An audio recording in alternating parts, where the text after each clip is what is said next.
હરિઓમ. આજે આપણે standard 6માં English 2માં જે મોડેલ ક્વેશ્ચન પેપર પૂછતા હતા એમાં જે અધૂરું બાકી છે તે કમ્પ્લીટ કરી લઈએ. એમાં છે આપણે પેજ નંબર 60 ક્વેશ્ચન 2 એ આપણે જોઈ લીધો છે. હવે આપણે જોઈએ 2B. નીચેના વિધાનો સામે ટ્રુ ઓર ફોલ્સ લખો.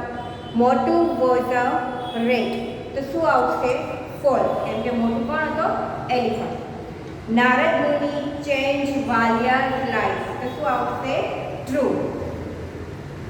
એ પછીનું છે ધ સરપંચ અરેસ્ટેડ ધ ડકોઇટ, તો ફોલ્સ આવશે, કેમ કે સરપંચે અરેસ્ટ નતા કર્યા ડકોઇટ્સને, કોણે કર્યા હતા?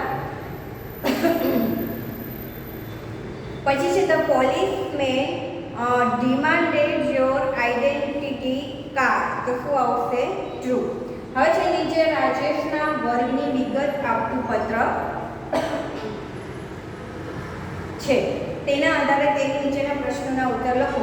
અહીંયા એક ટાઈમ ટેબલ આપ્યું છે, નંબર છે 1 to 6. નેમ આપ્યા છે રાજેશ, પ્રિયા, નેહા, અલ્પ, રોહન અને ઝલક. મંડે, ટ્યુઝડે, વેનસડે, થર્સડે, ફ્રાઈડે અને સેટરડે કોણ કોણ મંડે એબસન્ટ રહ્યું છે, કોણ પ્રેઝન્ટ રહ્યું છે, કોણ ટ્યુઝડે વેનસડે એબસન્ટ છે, પ્રેઝન્ટ છે, તેનું હાજરી પત્રક આપેલું છે. તે જોઈ અને આપણે અહીંયા જે પ્રશ્નો આપ્યા છે તે લખવાના છે. તો કે who were absent on Monday, તો મંડેમાં આપણે જોઈએ તો મંડેમાં છે રાજેશ છે તે પ્રેઝન્ટ લખેલું છે, પ્રિયા પણ પ્રેઝન્ટ છે, નેહા એબસન્ટ છે, અલ્પ પ્રેઝન્ટ છે, રોહન પ્રેઝન્ટ છે અને ઝલક એબસન્ટ છે. તો અહીંયા who were absent on Monday, તો શું આવશે ક્વેશ્ચન? ડાયરેક્ટ આન્સર જ આપું છું કે નેહા એન્ડ ઝલક. નેહા એન્ડ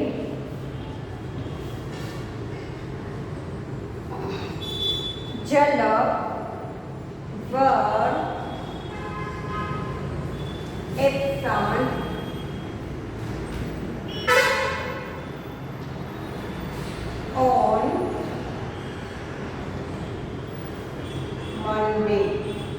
બરાબર. પછીનું બીજું છે was Alp present on Wednesday, તો અહીંયા અલ્પ છે તો આપણે જોઈએ વેનસડેમાં અલ્પ છે તે એ લખ્યું છે એટલે એબસન્ટ હતો, તો અહીંયા શું લખવાનું રહેશે? નો. આટલું જ નથી લખવાનું, આખો આન્સર લખવાનો છે. નો અલ્પ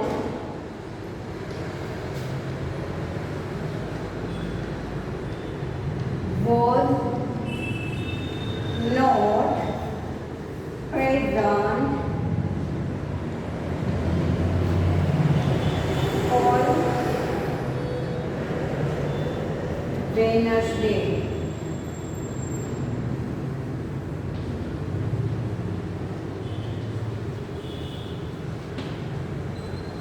પછીનો ત્રીજો પ્રશ્ન છે who were present on Thursday, તો થર્સડે ગુરુવારમાં જોઈએ તો રાજેશ, પ્રિયા. પછી છે નેહા, અલ્પ, રોહન અને ઝલક. આપણે શું કીધું છે?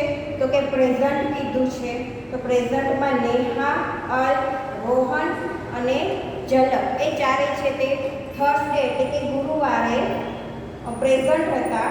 તો આપણે અહીંયા લખવાનું છે ચારેયના નામ. નેહા,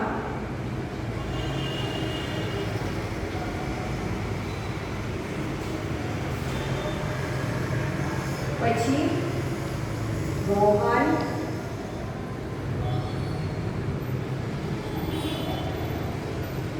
પછી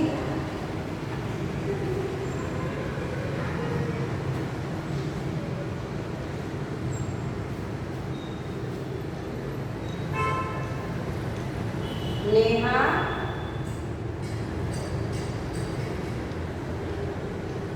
એન્ડ ઝલક, એન્ડ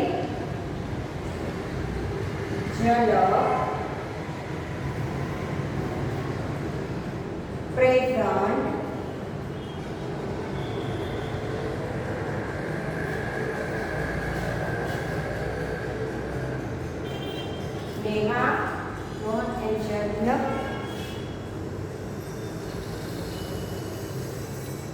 કેમ કે આપણે વોઝ વર્બનો ઉપયોગ કરીએ છીએ ને એટલે અહીંયા શું આવશે વર present on Thursday.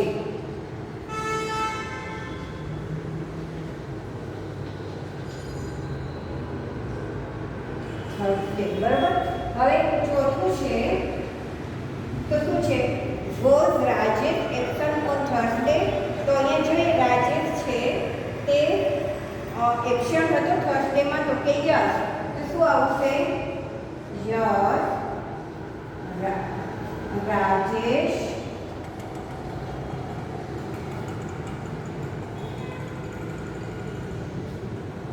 was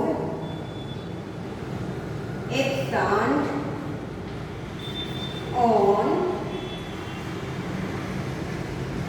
Thursday. બરાબર. તો આવી રીતે ચાર પ્રશ્નો આપણે જોયા કે લખવાના છે, આ જ રીતે લખવાના છે. કોઈ શોર્ટમાં તમારે લખવાનું રહેશે. પહેલો પ્રશ્ન હતો who were absent on Monday, તો નેહા and ઝલક were absent on Monday. was Alak present on Wednesday? No, Alak was not present on Wednesday. Neha પછીનો છે who were present on Thursday, તો કે નેહા, Alak, રોહન and ઝલક were present on Thursday. Alak લખેલું છે. was Rajesh absent on Thursday, તો કે yes, Rajesh was absent on Thursday. હવે આપણે જોઈએ ક્વેશ્ચન 3a. શું આપ્યું છે તો કૌંસમાંથી યોગ્ય શબ્દો પસંદ કરીને ખાલી જગ્યા છે ફકરો છે તે પૂર્ણ કરવાનો છે. ધેર વોઝ એ આર્ટિકલ આવશે કે એન આવશે, તો કે અહીંયા એ છે આવશે કેમ કે articles A E I O you હોય તો જ આપણે એન આર્ટિકલ્સ લગાડીએ છીએ. તો there was a small village in the mountain. The name of the village was Surajpur. પછી છે there was a big forest. THERE. કયો ધેર આવશે? THERE. There was a big forest all around Surajpur. People in Surajpur were WERE happy. The work hard and grew work WORKED લગાડ્યું છે. ED વાળું રૂપ છે એટલે આપણે શું કરશું? GREW grew. Work hard and grew good crop. CROP. હવે છે નીચે આપેલા શબ્દોના બહુવચનના રૂપો લખો.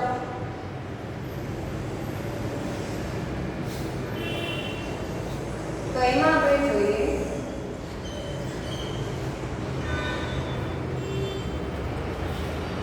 બસ તો બસી, જે આપણે અગાઉ બહુવચન છે તે શીખી ગયા છે. બરાબર. બસ, બસી, બેબી. અહીંયા જો બેબી આપ્યું છે તો કઈ રીતે બનશે બેબીનું બહુવચન? તો બીજું બેબી છે તો આવી રીતે બને બેબી. બરાબર. પછી છે માઉસ.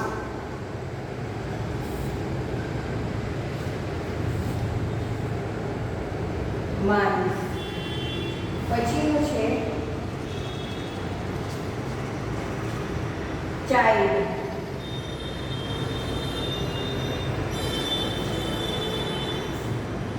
children. This.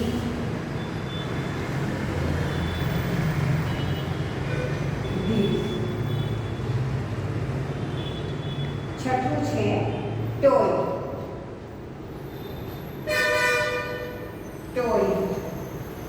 પછીનું સાતમું છે ટૂથ. TEETH. અને બેન્ચ.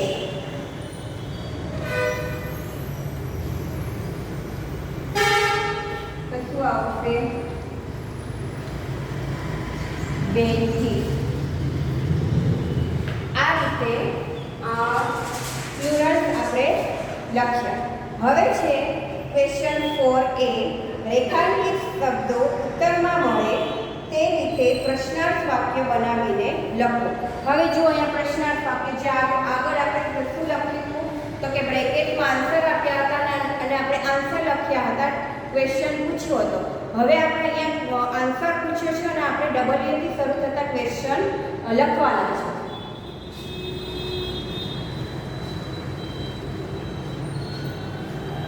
તો એમાં જોઈએ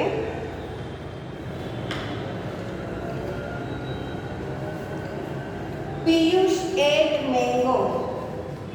પહેલું છે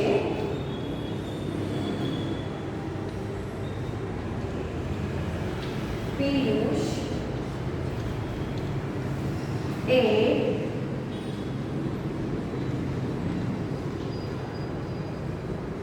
મેંગો. હવે એની નીચે અંડરલાઈન છે તો કે મેંગોઝની નીચે અંડરલાઈન આપેલી છે અને આ વાક્ય તમે વાંચશો એટલે ઈટ નથી પણ એટ આપ્યું છે. હવે એટ આપ્યું છે એટલે કયો કાળ થયો? સાદો ભૂતકાળ.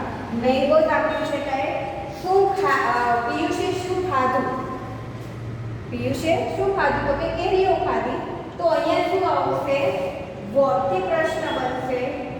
વોટ ડીડ પિયુષ, શું આવી જશે? એક છે તો ઈટ, ક્વેશ્ચન માર્ક. પછીનો બીજો પ્રશ્ન છે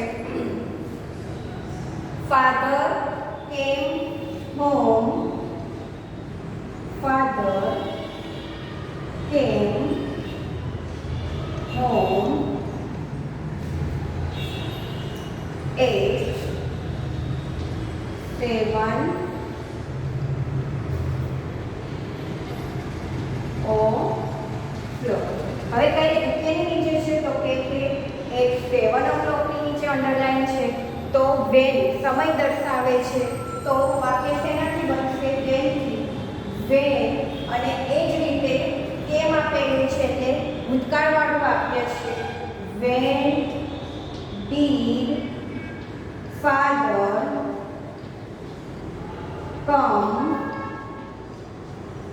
home, question mark. પછીનો ત્રીજો પ્રશ્ન છે તો કે the children play chess.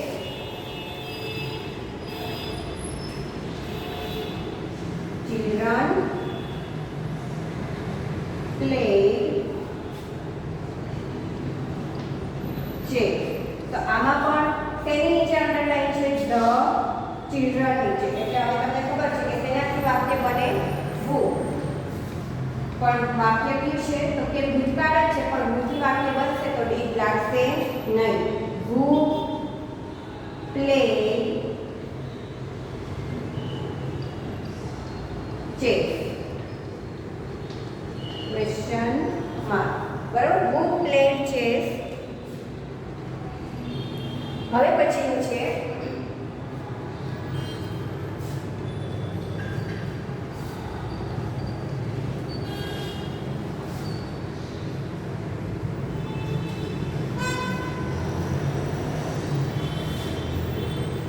ચોથું વાક્ય કે અંકિત ઇઝ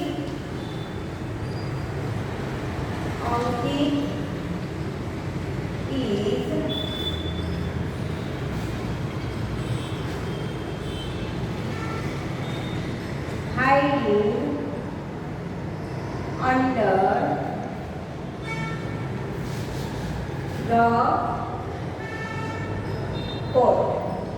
હવે તેની નીચે છે અંડરલાઈન તો કે અંડર ધ કોટની નીચે એટલે સ્થળ દર્શાવ્યું છે એટલે તેનાથી વાક્ય બનશે ક્યાં છુપાયો છે અંકિત તો કે under the coat.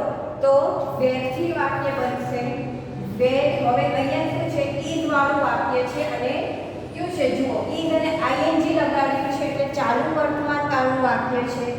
Wear is Ankit hiding.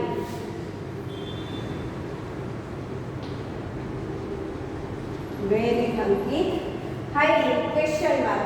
બરોબર, આ જ રીતે વાક્ય આપણે શીખ્યા છે, અગાઉ પણ શીખી ગયા છે. ઇઝ અને આઈએનજી છે તે ચાલુ વર્તમાનકાળ. હવે જે નીચે આપેલા ચિત્ર આધારિત પ્રશ્નના ઉત્તર આપો. આ શેનું ચિત્ર છે તો કે આપણે ઇંગ્લિશ 1માં છે પાઠ પહેલામાં આપણે આગળ એક્ટિવિટીઝમાં જોયું હતું કે એ બધા શું કહેવાય સ્લાઇડ કરે, સ્લાઇડમાં છે, પછી છે સ્કીપિંગ કરે છે. તો એ આખું ચિત્ર હતું. એ ચિત્રના આધારે આપણે પ્રશ્નોના આન્સર આપવાના હતા. તો અહીં આપણે ચિત્ર જોઈએ છીએ. હવે છે એના ક્વેશ્ચન છે there are children in the garden. અહીંયા ગાર્ડનનું એક ચિત્ર છે અને ત્યાં કોણ છે તો કે બાળકો છે. Count them, number of boys, number of girls. હવે નંબર ઓફ બોયઝમાં તમે જુઓ કે જય, સંજય, ઇરફાન, મહેશ. 4 બોયઝ છે તે નંબર ઓફ બોયઝમાં કેટલા આવશે? 4, 4 આવશે. નંબર ઓફ ગર્લ્સ એમાં કોણ કોણ છે તો કે Reshma, Sona, Mona, Sunita, Eva, Gita. Number of girls કેટલી થશે તો કે 6. Where is Mahesh? મહેશ ક્યાં છે? Mahesh is in C shop. પછીનું છે વેર આર સોના એન્ડ મોના? તો કે સોના એન્ડ મોના આર શું કરે છે તો કે swing. Sona and Mona are swing. SWINGS. Who is on the slide? તો કે Reshma is on the slide. Are Mahesh and Irfan on the seesaw? તો કે yes, Mahesh and Irfan on the seesaw. અહીંયા હું જે રીતે આન્સર બોલું છું એ જ પ્રમાણે લખવાનું છે. ખાલી યસ અને નોમાં કીધે એટલે યસ નો કરીને મૂકી નથી દેવાનું. આન્સર વ્યવસ્થિત લખાતો હોવો જોઈએ. એ જ પ્રમાણે પછી એવી જ રીતે લખવાની હેબિટ હોય એટલે પછી જ્યારે વર્કશીટમાં પણ તમે એ જ રીતે લખો છો. હવે એ રીતે લખાશે એટલે હું ભલે યસ લખ્યું છે, હા આન્સર યસમાં જ આવે છે, પણ તમે ફક્ત યસ લખ્યું છે તો હું માર્ક્સ આપવાની નથી. મારે આન્સર પૂરેપૂરો લખેલો હોવો જોઈએ તો જ હું માર્ક્સ આપીશ. બાકી માર્ક્સ કટ કરી દઈશ. કટ કરીશ ને એટલે આપીશ જ નહીં, અડધોય નહીં આપું.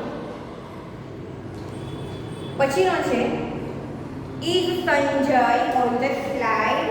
તો અહીંયા આપણે સંજય છે તો બિહાઇન્ડ ધ ટ્રી છે એટલે અહીંયા શું આવશે? No, Sanjay is not on the slide. પછીનું છે હુ આર સ્કીપિંગ? તો સ્કીપિંગ કોણ કરે છે તો કે Sunita, Eva and Gita are skipping. Sunita, Eva and Gita are skipping. પછીનું છે ઇઝ ઈવા સ્લાઇડિંગ? તો ઈવા છે તે સ્લાઇડિંગ નથી કરતી પણ સ્કીપિંગ કરે છે એટલે શું આવશે? No, Eva is not sliding. No, Eva is not sliding.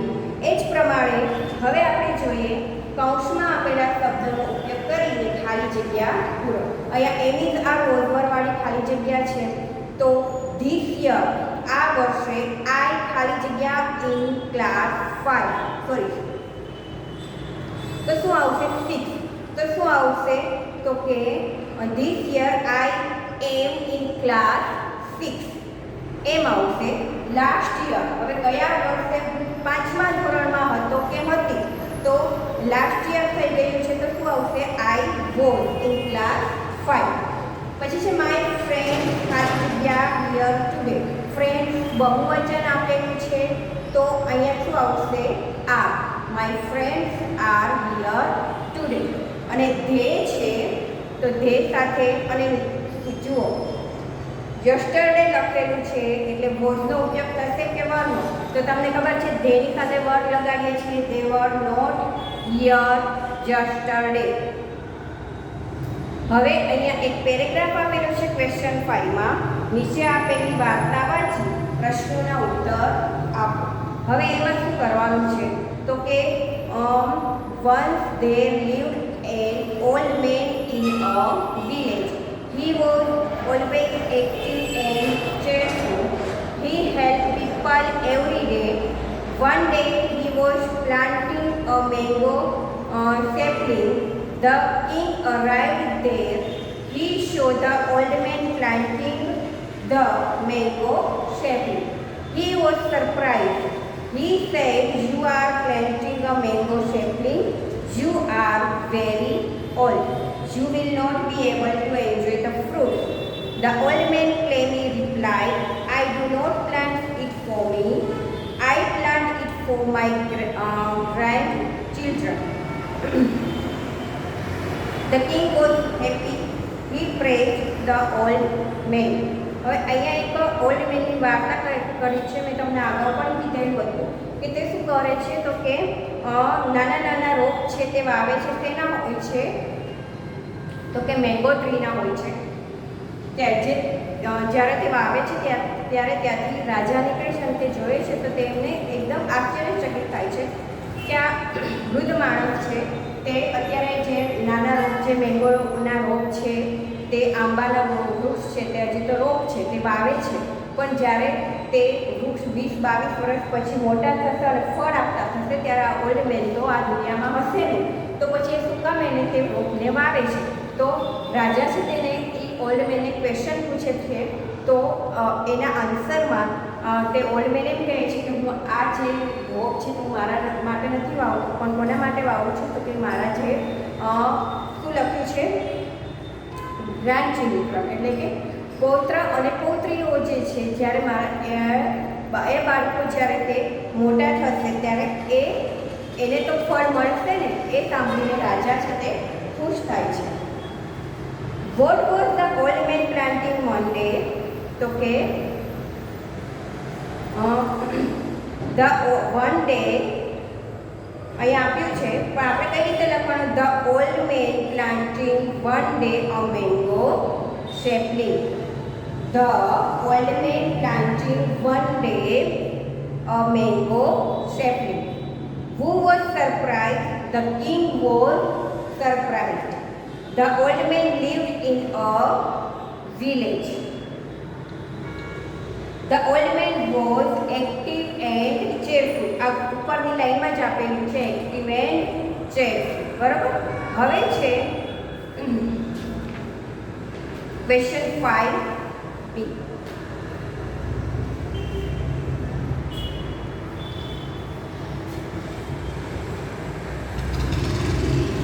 Question 5B શું કરવાનું છે તો કે ઘડિયાળ આપેલી છે, નીચે આપેલા દરેક સમય માટે ઘડિયાળના કાંટા દોરો અને સમય અંગ્રેજીમાં લખો.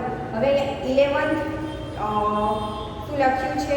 10:30, 8:15 અને 12:10 એવી રીતે વિદ્યાર્થીઓ લખે છે. જ્યારે મેં તમને આ રીતે ક્વેશ્ચન પૂછ્યા હતા તો હું જે રીતે બોલી કે 11, 10:30 અથવા સોરી 10:30 નથી લખતા પણ શું લખે છે 10:30, 8:15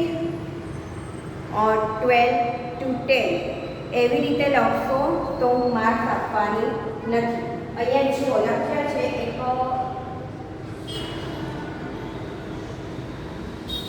ઘડિયાળ દોરી છે.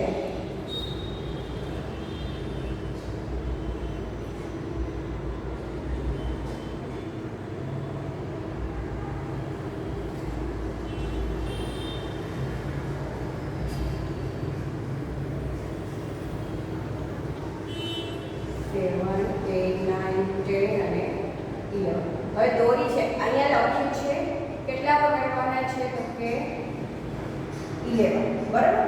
હવે કઈ રીતે લગાડવાના રહેશે? તો મોટો કાંટો છે તે ક્યાં જશે? 12 અને નાનો કાંટો છે તે ક્યાં જશે?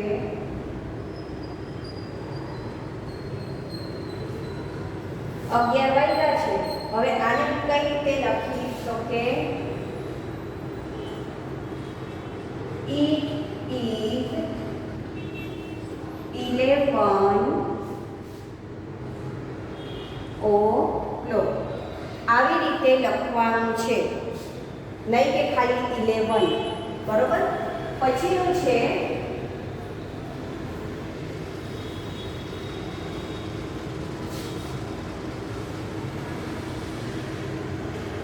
બાર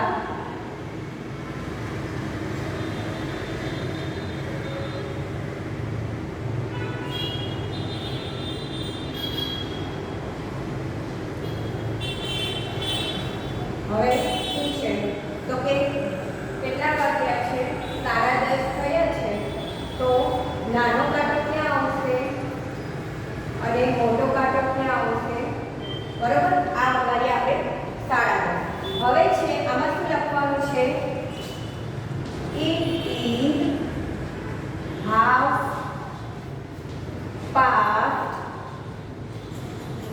10. It is 10:30. એ પછીનું છે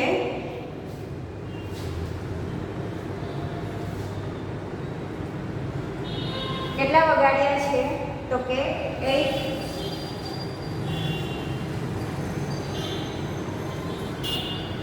ભલે આપણે 8:15 10 to 10 મિનિટ્સ એવી રીતે બોલતા હોય 10:30 બોલવામાં ચાલે છે પણ લખવામાં નહીં ચલાવવું. લખવાનું તો આ જ રીતે છે. તમે બોલશો પણ આ રીતે ને 8:30 તો તમને લખવામાં પણ એ જ રીતે હેબિટ પડશે. પણ તમે એમ બોલશો 8:30 તો તમે એ જ રીતે લખવાના 8:30. પણ એવું નહીં ચલાવો. બોલવાનું કઈ રીતે છે 8:30. બરાબર 8:10. હવે છે કેટલા વાગ્યા છે તો કે 8:15 થયા છે. તો નાનો કાંટો ક્યાં આવશે અને મોટો કાંટો આવશે. કેટલા વાગ્યા 8:15. તો શું કહેવાશે આને ઇટ ઇઝ 8:15.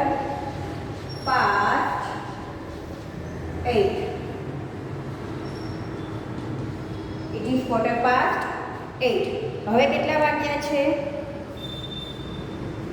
તો કે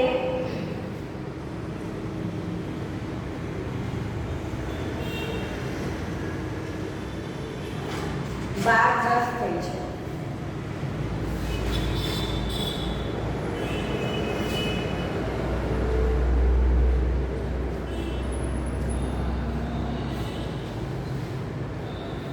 તો નાનો કાંટો ક્યાં આવશે 12 ઉપર